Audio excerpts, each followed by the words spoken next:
Cümleten selamun aleyküm hanımlar. Divapatik YouTube kanalıma hepiniz hoş geldiniz. Bugün birlikte iki şiş dikişsiz bot patik yapacağız. Ben patiğimde gri, sarı ve beyaz olmak üzere 3 tane normal patiklik ip kullandım. Şişlerim 3 numara. Modelim de şöyle. Çok güzel, çok şık, hoş bir model oldu hanımlar. Hiçbir yerinde bakın tabanımız, dikişimiz yok. Patiğimizin arka kısmı dikişsiz yaptım. Patiğimde hanımlar sadece şu kenar bölümlerinde ben misinalı şiş kullanmakta zorlandığım için yedek şişler kullandım hanımlar. Şöyle yedek şişler kullandım ama bu bölümler misinalı şişlerle de rahatlıkla yapılabilir.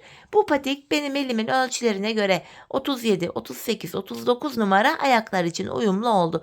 Daha büyük ya da daha küçük yapmak isteyenler olabilir. Onlar şu ön bölümün haroşa sayılarını fazla yapacak. Büyük yapmak isteyenler, küçük yapmak isteyenler de benden daha az yapacak. Örerken sizlere hatırlatmaları da yapacağım. Kaç numara yapacak olursak olalım başlangıç sayımız aynı. Bilek bölümü aynı yapılacak. Gri ipim ile patiğime başlayacağım hanımlar. İpimin ucunda şöyle bir miktar bir ip bıraktım. Patiğimize 63 ilmek olarak başlıyorum. 63 ilmek. Şu ikinci ilmeğim. 3, 4, 5, 6. Bu şekilde 63 ilmek atalım gelelim. 63 ilmeğimi attım geldim hanımlar. Hemen şu ucumuza şöyle bir düğüm atacağım. Şimdi geri dönüyoruz. Bu aşamada haroşa yapacağız hanımlar. Ben örgümüzün hem arka yüzünde düz örgü örerek haroşalarımı elde ediyorum. Öncelikle kenar ilmeğimi aldım. Devamındaki ilmeklerimi düz yani haroşa olarak öreceğim. Sıra sonuna kadar ilmeklerimizi haroşa örelim gelelim hanımlar. İlmeklerimi ördüm. Şimdi geri dönüyorum. Ön yüzdeyim. Ön yüzde olduğumuzu şöyle kabul ediyorum. Şu başlangıç ipimiz eğer sol taraftaysa ön yüzdeyiz demektir. Bakın ön yüzde bir diş haroşamız oluştu. Burada haroşalarımıza devam edeceğiz hanımlar. Ön yüzdeyim. Kenar ilmeğimi aldıktan sonra tekrar ilmeklerimi sıra sonuna kadar öreceğim. Ardından geri döneceğim. Arka yüzde de yine düz öreceğim. Burada 2 diş haroşa olacak. Aynı işlemi bir kez daha tekrar edeceğim. 3 diş haroşa olacak. Şu bölümde 3 diş haroşamız olana kadar örelim gelelim. Evet hanımlar, bakın burada 3 diş haroşam olana kadar ördüm ve geldim. Bu şekilde. Şimdi ön yüzdeyiz. Modelimize başlıyoruz. Öncelikle kenar ilmeğimi aldım. Yanına bir ilmek düz örüyorum. İlk modelimizi yapacağız hanımlar. İpimi şişime doluyorum. Ajur yaptım. 4 ilmek düz öreceğim. 1, 2, 3, 4. Ardından hemen bu ortada üçlü bir kesim yapacağım hanımlar. Şöyle ilk 2 ilmeği alıyorum. İkinci ilmeği ilk ilmeğin önüne bıraktım. Sonra bu 2 ilmek ile soldaki 3. ilmeği de alıyorum. Üçünü bir kesiyorum. Şöyle. Tekrar 4 ilmek düz öreceğim. 1, 2, 3, 4 ve tekrar ajurumu yapıyorum. Ortada kestiğimiz ilmekleri yanlarda ajur yaparak yerine koymuş oluyoruz böylece. İlmek sayısı eşitleniyor. İlk modelimiz bu şekildeydi. İpimi şişime doladım en son. Model aralarında bir ilmek düz örüyorum. Bakın bir ilmek düz ördüm. Şimdi aynı şekilde ikinci modelimi yapıyorum. İpimi şişime doladım. 4 ilmek düz öreceğim. 1, 2, 3, 4. Tekrar ortada üçlü bir kesim yapıyorum. Bu ikinci ilmeğimi ilk ilmeğin önüne bıraktım. Sonra bu 2 ilmeği ve soldan da 3. ilmeği alıyorum. Üçüne bir kestim. Üçlü kesim yaptım. Tekrar 4 ilmek düz örüyorum. 2, 3 ve 4. Yeniden ajurumu yaptım. İkinci modelimizde yaptık. Tekrar model arasında bir ilmek düzüm var. Şimdi üçüncü modeli yapacağım. Ajurumu yapıyorum. Yani ipimi şişime doladım. 4 ilmek düz örüyorum. 2, 3, 4. Ortada yine üçlü bir kesim yapacağım. Bu şekilde. Ve hemen yanına 4 ilmek düz örüyorum. 3 ve 4. Yeniden ipimi şişime doladım. Üçüncü modeli de yaptık. Model arasında bir ilmek düz örüyorum. Dördüncü modelimi yapacağım. İpimi şişime doladım. 4 ilmek düz örüyorum. 3, 4. ortada üçlü bir kesim yapacağım hanımlar. Şöyle ikinci ilmeği ilkinin önüne getirdim. Bu iki ilmeği ve solundaki üçüncüyü de aldım. Üçünü bir örüyorum. Tekrar 4 ilmek örüyorum. 2, 3, 4 ve tekrar ipimi şişime doladım. Arada yine bir düz ilmeğim var. Sonuncu modelimi yapacağım. İpimi şişime doluyorum. 4 ilmek düz örüyorum. 3, 4. Tekrardan ortada üçlü kesim yapıyorum. Yanına 4 ilmek örüyorum. 2, 3, 4 ve yine ipimi şişime doladım. Kalan 2 ilmeğimi düz örüyorum. Ön yüzde modelin ilk sırasını yaptık hanımlar. İlk ajurumuzu yaptık. Şimdi arka yüzde yapılacak hiçbir işlem yok. Kenar ilmeğimi aldıktan sonra hanımlar ilmeklerimizin tamamını ters olarak örüyoruz. Arka yüzde model kurulumu yapmıyoruz. İlmeklerin tamamı ters örülüyor. Bu şekilde sıra sonuna kadar ilmeklerimizi ters örelim gelelim. Evet, sıra sonuna kadar ilmeklerimi ters ördüm. Şimdi ön yüzdeyiz hanımlar. Modelimizin de ikinci ajurlarımızı yapacağız. Yine ilk modeli nasıl yaptıysak aynı işlemi yapıyoruz. Kenar ilmeğimi aldım. İkinci ilmeğimi örüyorum. Tekrar ipimi şişime doladım. 4 ilmek düz öreceğim. 2, 3, 4. Ortada yine üçlü kesim yapacağım hanımlar burada. Şöyle üçlü kesimimi yaptım. Tekrar 4 ilmek düz örüyorum. 2, 3, 4 ve ipimi şişime doladım. Yine aynı işlemi yaptık. İkinci ajurumuz oldu burada. Model aralarında bir ilmek düz örüyorum. İkinci modelimi yapacağım. İpimi şişime doladım. 4 ilmek düz örüyorum. 3, 4. Yine ortada üçlü bir kesim yapıyorum. Tekrardan 4 ilmek düz öreceğim. 1, 2, 3, 4 ve yine ipimi şişime doladım. İkinci modelimizi de yaptık hanımlar. Şimdi araya bir ilmek düz örüyorum. Üçüncü modeli yapacağım. İpimi şişime doladım. 4 ilmek düz örüyorum. 2, 3, 4. Yine ortada üçlü kesim yapıyorum. 4 ilmek daha düz öreceğim. 1, 2, 3, 4 ve ipimi şişime doladım. Araya bir ilmek düz ördüm. Diğer modelimi yapacağım. İpimi şişime doladım. 4 ilmek düz örüyorum. Aynı işlemi yapıyoruz. Tekrar ortada üçlü bir kesim yapıyorum. 4 ilmek daha düz örüyorum. 3 ve 4. Şimdi ipimi şişime doladım. Modeli tamamladık. Ortaya bir ilmek düz ördüm. Sonuncu modelimi yapacağım. İpimi şişime doladım. 4 ilmek düz örüyorum. 3, 4. Tekrar ortada üçlü kesimimizi yapıyoruz. Yanına 4 ilmek düz örüyorum. Ve ipimi şişime dolayıp kalan 2 ilmeğimi düz örüyorum. İkinci ajurlarımızı da yapmış olduk. Geri dönüyoruz hanımlar. Yine arka yüzde herhangi bir işlem yok.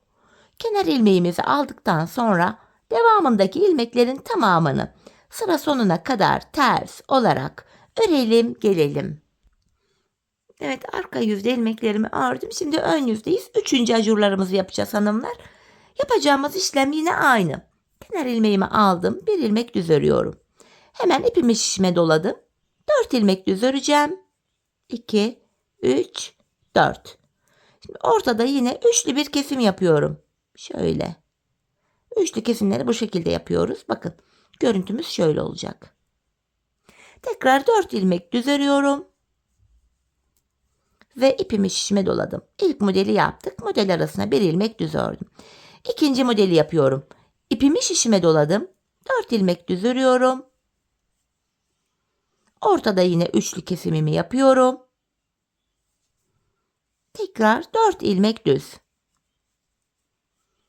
Tekrar ipimi şişime doladım. İkinci modelimizi de yaptık hanımlar. Şeklimiz oluşmaya başladı. Arada bir ilmek düzüm var. Üçüncü modeli yapıyorum. İpimi şişime doladım. 4 ilmek düz örüyorum. Ortada üçlü bir kesim yapıyorum.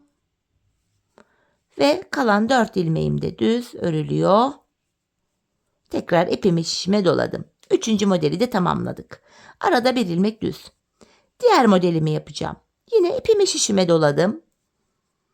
4 ilmek düz örüyorum. Tekrar ortada üçlü kesimimi yapıyorum. 4 ilmek düz örüyorum. Ve ipimi şişime doladım. 4. modeli de tamamladık. Arada bir ilmek düz. Tekrar 5. modeli yapacağım. İpimi şişime doladım. 4 ilmek düz örüyorum.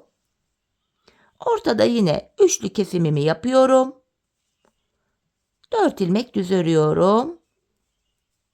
Tekrar burada da ipimi şişime dolayıp kalan 2 ilmeğimi düz örüyorum. 3. sıra ajurlarımızı da yapmış olduk hanımlar. Şimdi geri döneceğiz. Yine arka yüzde ilmeklerimizi ters örelim gelelim. Evet, arka yüzde ilmeklerimi ördüm hanımlar. Tekrar ön yüzdeyiz. Artık modelde 4. ve sonuncu ajurumuzu yapacağız. Yine aynı işlemi uygulayacağız hanımlar. Kenar ilmeğimi aldım. Bir ilmek düz örüyorum yanına. Hemen ipimi şişime doladım. 4 ilmek düz örüyorum. 3, 4. Tekrar ortada üçlü kesim yapıyorum. İkinci ilmeğimi ilk ilmeğimin önüne bıraktım. Bu 2 ilmeği ve solundaki bir ilmeği de alarak üçünü bir keserek ördüm. 4 ilmek düz öreceğim. Ve ipimi şişime doluyorum. İlk modeli tamamladık. Araya bir ilmek düz örüyorum. Aynı şekil ikinci modeli de yapacağım. İpimi şişime doladım. 4 ilmek düz örüyorum. Ortada üçlü kesim yapıyorum. Şöyle ve 4 ilmek düz örüyorum yine. 3, 4. İpimi şişime doladım. İkinci modelimizi de yaptık. Bakın şeklimiz iyice belirginleşti. Şimdi araya bir ilmek düz ördüm. Tekrar 3. modeli yapacağız. İpimi şişime doladım. 4 düz. Ortada üçlü kesimimi yapıyorum. Ve 4 ilmek daha düz örüyorum. Tekrar ipimi şişime doladım. Tam ortaya bir ilmek düz ördüm. Şimdi 4.'yü yapacağım. Ajurumu yapıyorum. 4 ilmek düz öreceğim. Ortada üçlü kesimimi yapıyorum. Yine 4 ilmek düz öreceğim. Tekrar ipimi şişime doladım. 4. modelimizi de yaptık. Tam ortaya bir ilmek düz ördüm. Sonuncu modelimi yapıyorum. İpimi şişime doladım. 4 ilmek düz örüyorum. Tam ortada yine üçlü bir kesim yapıyorum. Tekrar 4 ilmek örüp yine ipimi şişime doluyorum ve kalan 2 ilmeğim düz örülüyor. 4. ve sonuncu ajurumuzu da bu şekilde yapmış olduk hanımlar. Şimdi geri döneceğiz. Arka yüzde yine kenar ilmeğimizi aldıktan sonra ilmeklerin hepsini sıra sonuna kadar ters örelim gelelim. Evet hanımlar, arka yüzde ilmeklerimi ördüm geldim. Şu ilk modelimizi tamamladık. Şimdi aynı şekil ikinci modelimize başlayacağız. Bu defa ben sarı ipimi kullanacağım. Sarı ipimizi ekleyeceğim. Şimdi modelin ilk başında bu ucuna 3 diş haroşa örmüştük. Bu defa sarı ipim ile 3 diş haroşa öreceğim hanımlar. Hemen ilk 2 ilmeğimi ördükten sonra sarı ipimin ucunu buraya düğümlüyorum. Gri ipimizi kullanmayacağız şimdilik. Şöyle ucunu keseceğim hanımlar. Şimdi ön yüzdeyiz. Haroşa örgü yapacağız hanımlar. Bu şekilde ilmeklerimizin hepsini sıra sonuna kadar böyle haroşa olarak öreceğim. İpin ucunu da gizleyerek götürdüm. Sıra sonuna kadar düz olarak öreceğim. Arka yüzde tekrar düz öreceğim. Buraya bir diş haroşa düşecek. Aynı işlemi tekrar edeceğim. 2 diş haroşa olacak. Aynı işlemi bir kez daha tekrar edeceğim. 3 diş haroşa olacak. Yani burada sarı ipimiz ile 3 diş haroşamız olacak. Bu gride olduğu gibi bakın. Şurada. Burada 3 diş haroşamız olana kadar örelim gelelim hanımlar. Ardından buluşalım. Evet hanımlar, 3 diş haroşa sarı ipim ile ördüm geldim. Şimdi şuradaki yaptığımız ajurlu modelin, yani gride yaptığımız ajurlu modelin aynısını aynı sayılarla sarı ipimizle de yapacağız. Modeli aklınız tamamen akılda kalsın diye ilk sırasını tekrar göstereceğim. Kenar ilmeğimi aldıktan sonra bir ilmek düz örüyorum. Şimdi ilk sıra ajurlarımızı yapacağız. İpimi şişime doluyorum. 4 ilmek düz örüyorum. 3, 4. Ortada yine üçlü bir kesim yapıyorum hanımlar. Şöyle ikinci ilmeği ilk ilmeğin önüne getiriyorum. Sonrasında bu 2 ve soldaki üçüncüyü de alıp üçünü bir keserek örüyorum. Yanına 4 ilmek daha örüyorum. 3, 4 ve tekrar ipimi şişime doladım. İlk modelimizi yaptık. Model aralarına yine bir ilmek düz örüyoruz. İkinci modele başlayacağız. İpimi şişime doladım. 4 ilmek düz örüyorum. 1, 2, 3, 4. Tekrar ortada üçlü bir kesim yapıyorum. Şöyle yanına 4 ilmek örüp 1, 2, 3, 4 ipimi şişime doluyorum. İkinci modeli de yaptık. Arada bir ilmek düz var. Üçüncü modeli yapacağım. İpimi şişime doladım. 4 ilmek düz örüyorum. Ortada üçlü bir kesim yapıyorum. İkinci ilmeği ilk ilmeğin önüne getirip üçünü bir kestim. Tekrar 4 ilmek düz örüyorum. 3, 4 ve yine ipimi şişime doladım. Bu şekilde. Araya bir ilmek düz örüyorum. Bir diğer modelimi yapacağım. İpimi şişime doladım. 4 ilmek düz örüyorum. 3, 4. Ortada üçlü kesim yapıyorum yine. Hemen yanına 4 ilmek düz örüp 3, 4 ipimi şişime doluyorum. Arada bir ilmek düzüm var. Sonuncu 5. modelimizi yapacağız. İpimi şişime doladım. 4 ilmek düz örüyorum. Ortada yine üçlü bir kesim yapıyorum. Tekrar yanına 4 ilmek düz örüyorum. Ve ipimi şişime doladım. Kalan 2 ilmeğim düz örülüyor. Böylece ajurlu modelimizin ilk sırasını tamamladık hanımlar. Şimdi geri döneceğiz. Arka yüzde ilmekleri ters öreceğiz. Ön yüzde yine gri modelde yaptığımız işlemin aynısını yapacağız. Ajurlu modelimize devam edeceğiz. Toplam burada 4 tane ajur olana kadar yapacağız. Zaten ilkini birlikte yaptık.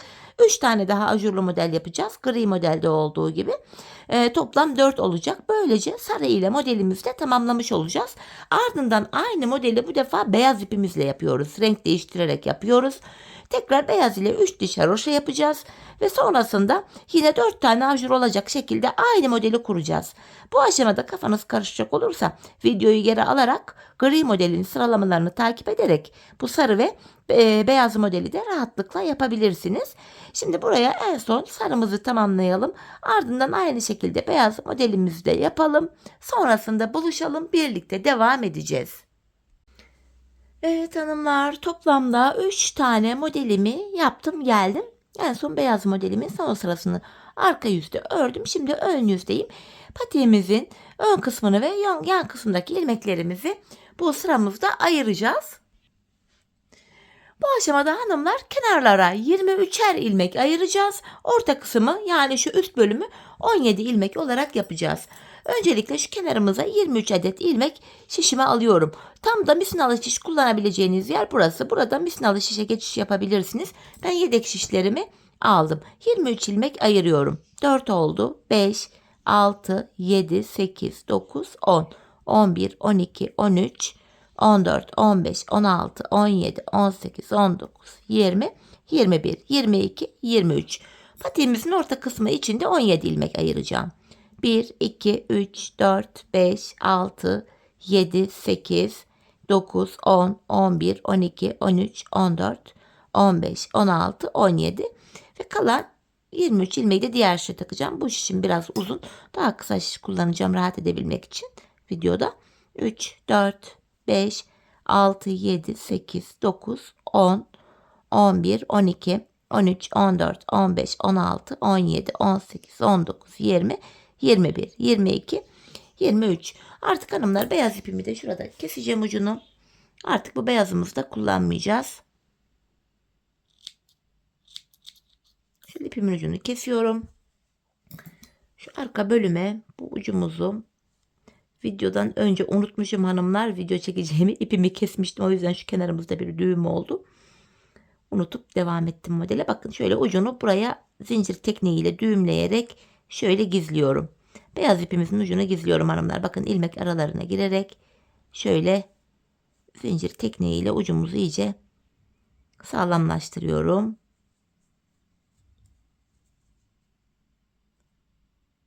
Evet, tam orta kısmını yapacağız hanımlar, patiğimizin üst bölümünü yapacağız.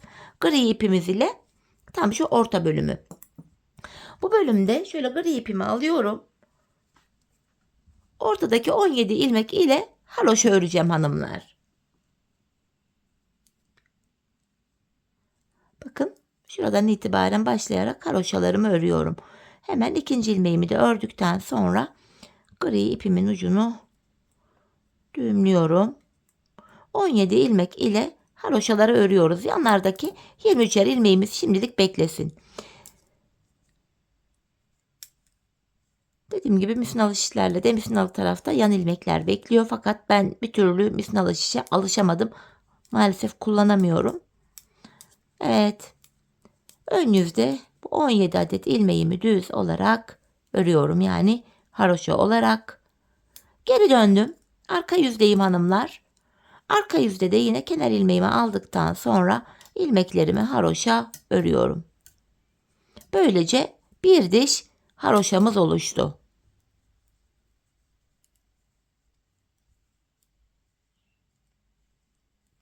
Şöyle bakın, bir diş haroşam oluştu. Şimdi burada ben hanımlar patiğimin üst bölümüne toplamda 17 diş, yani 17 sıra haroşa yaptım. Şimdi ben buraya patiğin boyutu burada büyüyecek ya da küçülecek. Daha büyük ya da küçük yapmak isteyenler burada patiğin boyutunu büyütüp küçültebilirler.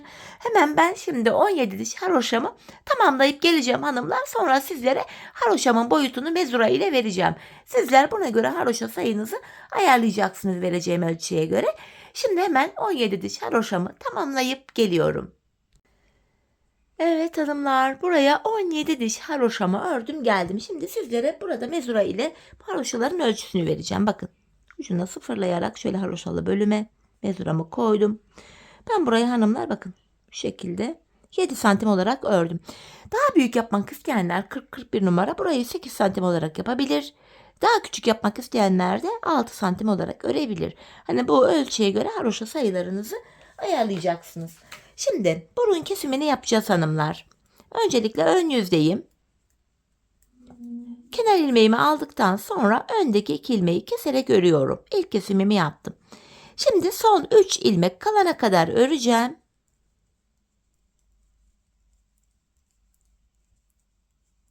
Bakın son 3 ilmek kaldı. Burada da öndeki 2 ilmeği kesiyorum ve kenar ilmeğimi ördüm. Şişimizde 15 ilmek kaldı. Geri dönüyorum. Arka yüzdeyim.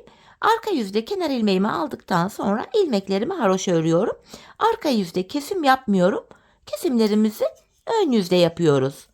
İlmeklerimi örüyorum arka yüzde. Sonuncuyu da ördüm. Tekrar geri döndüm. Ön yüzdeyim. Tekrar kesim yapacağız. Kenar ilmeğimi aldım. Öndeki 2 ilmeğimi keserek örüyorum. Şimdi de son 3 ilmeğim kalana kadar öreceğim. Yine öndeki 2 ilmeği kesiyorum. Kenar ilmeğimi ördüm. 13 ilmek kaldı. Geri dönüyorum. Artık bu 13 ilmeğimi arka yüzde haroşa örüyorum. Başka kesim yapmayacağız. Burası 13 ilmek olarak kalacak şimdi. Evet. Bu aşamada bu sonuncu ilmeğimi de şöyle ters ördüm. Dönüyoruz hanımlar. Artık gri ipimi burada keseceğim. Şöyle bir düğüm atacak kadar bırakıyorum. Bu aşamada kenarlardan ilmekler çıkaracağız. Şu yandan başlayarak öncelikle ilmeklerimizi öreceğiz hanımlar. Şöyle şu kenardan başlıyorum. Öncelikle burada 23 adet ilmeğim vardı. Buradaki 23 ilmeğimi öncelikle öreceğim. Hemen ilk 2 ilmeğimi ördükten sonra ipimizin ucunu buraya düğümlüyorum. Bu kenardan başlıyoruz artık patiğimizin kenar bölümlerine. İlmeklerimizin hepsini burada haroşa öreceğiz artık. Düz olarak örüyorum ilmeklerimi. Bu 23 ilmeğimi örüyorum.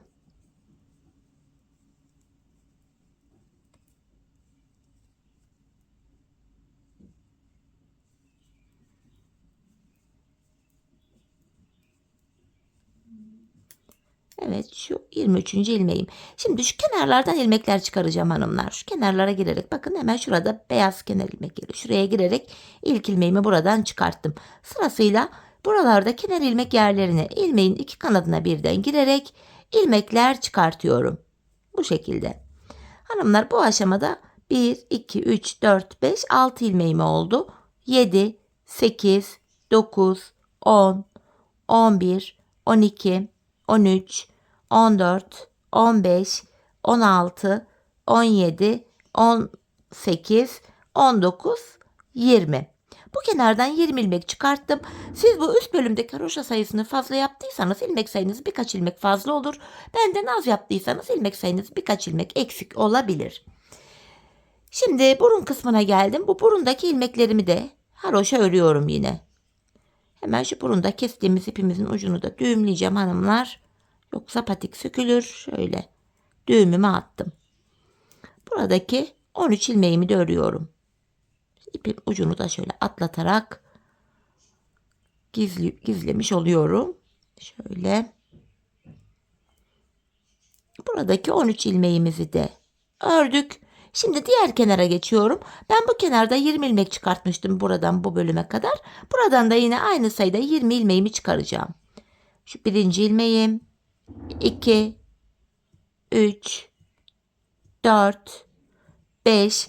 Buraya kadar 20 ilmek çıkaracağım. Sizler de bu arada kaç ilmek çıkarttıysanız buraya da aynı sayıda ilmeklerinizi çıkartın gelin. Bakın, buradan 20 ilmeğimi çıkarttım. Şimdi kalan 23 beyaz ilmeğim var. Bunları da yine düz, yani haroşa olarak örüyorum. Kenarlardan ilmekleri de çıkarttık. 23 ilmek kenarda vardı. 20 ilmek buradan çıkarttık. Bu yanda 43 ilmeğimiz oldu böylece.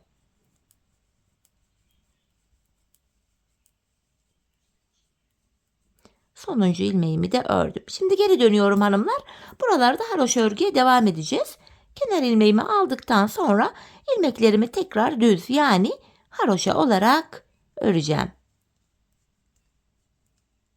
Bakın, şurada bir diş haroşamız oluştu bile. Bu şekilde önce bu şişimizi, sonra burundaki 13 ilmeği, ardından da diğer şişteki ilmeklerimizi bu uca kadar haroşa örelim gelelim. Evet, bakın, bu uca kadar ilmeklerimi ördüm. Kenarımızda bir diş haroşamız oluştu. Bu kenara haroşalarımızı örmeye devam edeceğiz hanımlar. Tekrar ön yüzde şu diğer uca kadar ilmekleri öreceğiz. Arka yüzde dönüp tekrar düz olarak öreceğiz. Bir diş daha haroşa olacak. Aynı işleme devam edeceğiz. Ta ki burada 6 diş, yani 6 sıra haroşamız olana kadar. Bakın, patiğimizin şu bölümünde 6 sıra haroşamız olacak, şu kenar bölümünde. Burada 6 diş haroşamız olana kadar örelim, ardından buluşalım.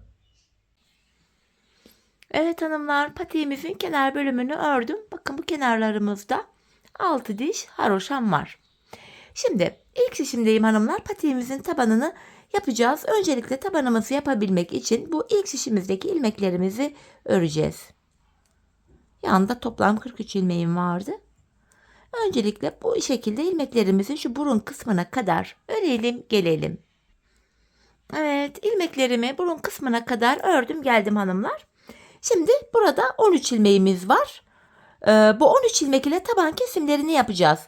12 ilmeğimi öreceğim. 13. de kesimimi yapacağım. İlmeklerimi örüyorum. Burada 13 ilmeğim vardı. 3, 4, 5, 6, 7, 8, 9, 10, 11, 12 ilmeğimi ördüm. 13. ilmeği örerken yan şişimden de bir ilmek alıp ikisini bir kesiyorum.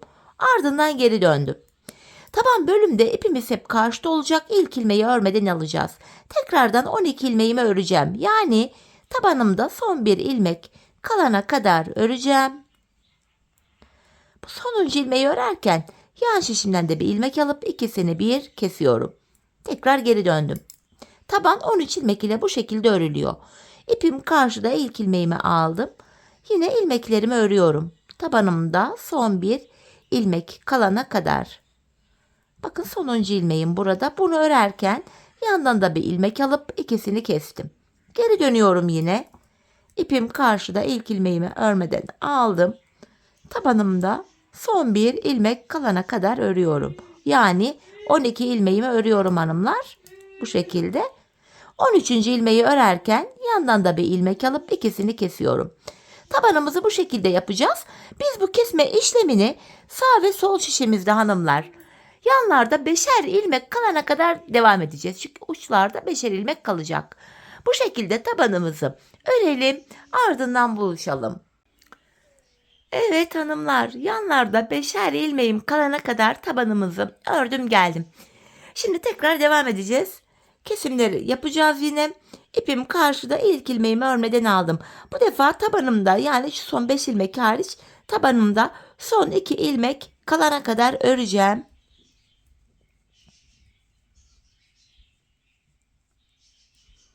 Bakın son 2 ilmeğim kaldı. Bu 2 ilmek ile kenardan da bir ilmek alıyorum. Üçünü bir keserek ördüm. Geri dönüyorum hanımlar. İpim karşıda, ilk ilmeği örmeden aldım. Tekrar şu tabanda son 2 ilmek kalana kadar öreceğim.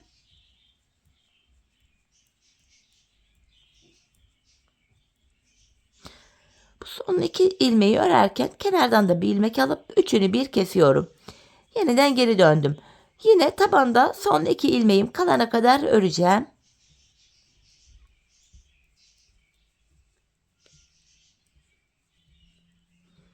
Bu 2 ilmeği ve yandan da bir ilmek alıyorum. Üçünü bir keserek örüyorum. Tekrar geri döndüm. Yine ipim karşıda, ilk ilmeğimi örmeden aldım. Tabanımda son 2 ilmeği kalana kadar örüyorum.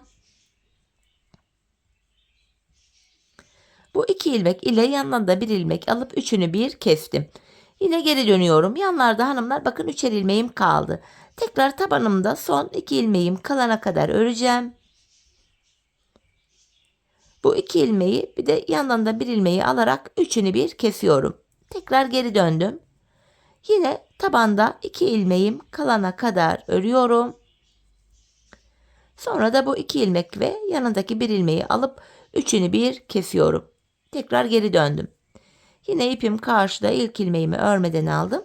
Tabanımda 2 ilmek kalana kadar ördüm. Bu 2 ilmeği örerken yandan da bir ilmek alıp üçünü bir kestim. Bakın bu kenarda bir ilmek kaldı. Tekrar geri döndüm. Yine ipim karşıda, ilk ilmeğimi örmeden aldım. Tekrar bakın tabanımda son 2 ilmek kaldı. Bu 2 ilmeği ve yanındaki bir ilmeği aldım. Üçünü bir kesiyorum.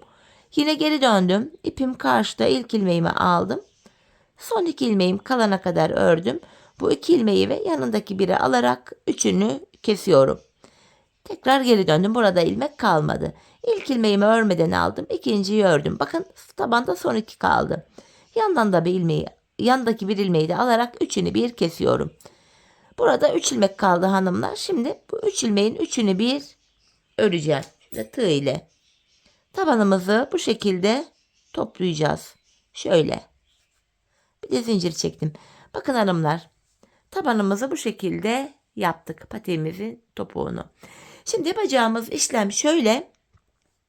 Tığlama yöntemiyle patiğin arka tarafını birleştireceğiz. Şöyle patiğimi ters çevirdim.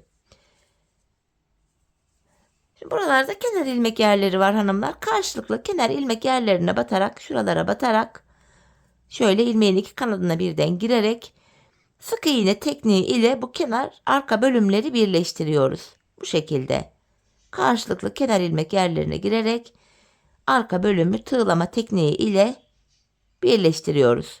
Bakın bu şekilde.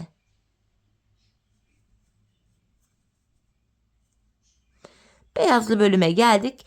Beyazlı bölümde de hanımlar beyaz ipimizle devam edeceğim. Şimdi buraya beyaz ipimi ekleyeceğim. Beyazlı yerlerde beyaz ipimi, sarılı bölümlerde sarı, grili yerlerde de gri ipimi kullanacağım. En son şu kenar, şu uca gelene kadar tığlama işlemini yapacağız. Şimdi bu şekilde tığlama işlemini tamamlayalım, gelelim.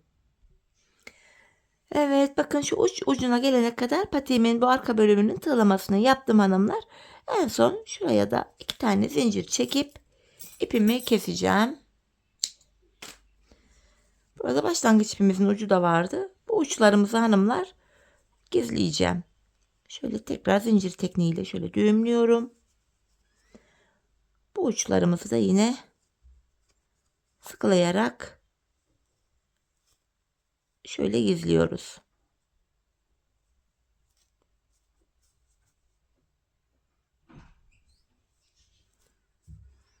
Şu kalan ucumuzu da kesiyorum. Evet, patiğimiz bu şekildeydi hanımlar. Hemen çeviriyorum düz tarafını. Bakın görüntü itibariyle şöyle. Patiğimiz şu. Haroşa örgü olduğu için bakın göstereyim. Gayet şöyle esnek, ayağı saran bir model oldu. Bu şekilde çorap tarzı. Hemen makine ayağıma da giydireyim hanımlar. Birlikte ayaktaki duruşunu da görelim. Çok güzel, çok şık, kullanışlı, rahat bir model oldu. Ben çok beğenerek, çok severek yaptım. Umarım sizler de benimle birlikte beğenerek, severek yaparsınız. Yapacak olanlara da şimdiden kolay gelsin diyorum hanımlar. Evet, patiğimizin ayaktaki duruşu da bakın bu şekilde. Gayet güzel, ayak bileğine oturan, kullanışlı, rahat bir model oldu. Şöyle tabanımız, patiğimizin topuk bölümü, dikişsiz hoş bir model. Evet hanımlar, yine birlikte güzel bir modelin daha sonuna geldik. Umarım sizlere faydalı, hoş bir video olmuştur. Yeni modellerde, yeni videolarda buluşmak dileğiyle şimdilik hoşça kalın, sağlıcakla kalın.